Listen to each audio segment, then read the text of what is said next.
A big misconception about non-duality and about Fetter work is that you have to give up logic. It's exactly the opposite. As you know, I'm Asperger's and I'm very logical. Things only make sense to me when they're logical. It's also why I can be very persistent in a conversation, because I do not understand what is happening. It's illogical what is happening. And then I'm very persistent in it.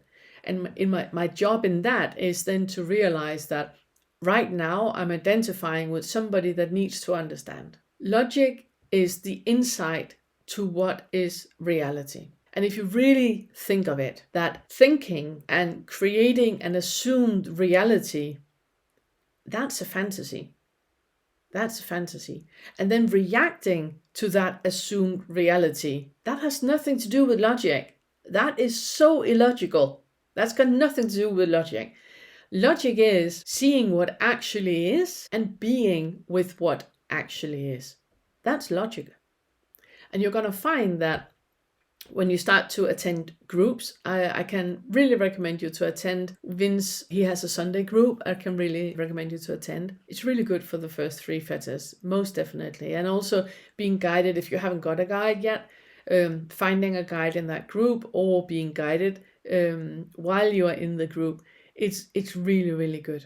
What you're going to find in the group is that there's so many logical thinking people in there because they're just with what is. Reality is what is. There's no I am anymore. There's just being. So nobody is identifying with anything or anyone. There's just being. And being in a group like that, where you can ask all the questions that you have, and you can see how those people that are no longer identifying, that do no longer believe that there is a separate self, when you see how they respond, it really helps you, because we're all connected, because it is oneness, because their realizations are your realizations.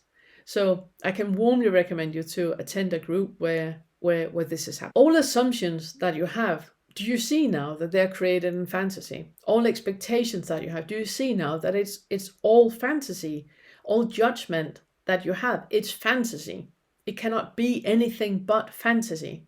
It is only that, nothing else. There's nothing more to it. It is selfing happening. When you believe that you're right, they're wrong, do you see that you're deluding yourself? There is no one being right or no one being wrong. That just reality is what is. Nothing else. Every thought that you have about something is selfing happening. And you're reacting to yourself. So the self is reacting to yourself. That is what I call the post-it. You have a thought in the self, and the self is putting another post-it on the post-it. All that is happening in your mind, and it's not real. It's not real. You are the only one on the planet experiencing that. It's only for you. It's an entertainment show made by you, for you, and that's it. There's nothing real about it. You can't even find the one selfing, because there is no one. It is thoughts about thoughts. That's it. There's nothing else about it. There is no you having any thoughts. Ask yourself the question, how is it logic to have a thought and assume it to be real, and then if you remove the thought, something else is completely real? How can we call that logic? That is the most illogical thing on the planet, where being with what actually is, that's logical. That makes sense.